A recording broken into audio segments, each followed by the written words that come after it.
Germaniyada zo'r vakansiya chiqdi sizlarga. Ikkita soatiga 14-15 yevrodan. 200 soat ishlasangiz 2800-3000 yevro bo'ladi. 3000 yevro bo'ladi. Demak, suvarkachilarga vakansiya, mik-mak, ular suvarka ustasi bo'lsangiz siz Yevropada bo'lsangiz 5-yanvardan, ya'ni 4 kundan keyin boshlanadi. Pastdagi nomerga telefon qiling.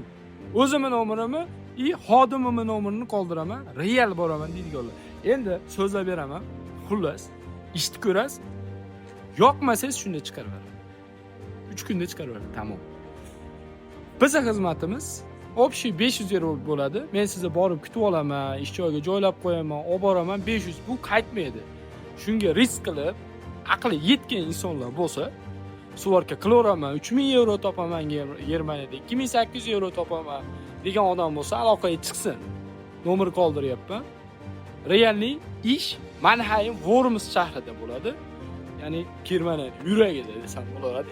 Yaxshi katta kompaniya, pulidan muammo qilmaydigan, konkret Yevropaning ichida bo'lgan odamlarga jo'natib qo'ying va zo'r suvarchi bo'lsin, yaxshi oylik olsa, hammamizga foyda. Germaniya, Yevropa do'stlar.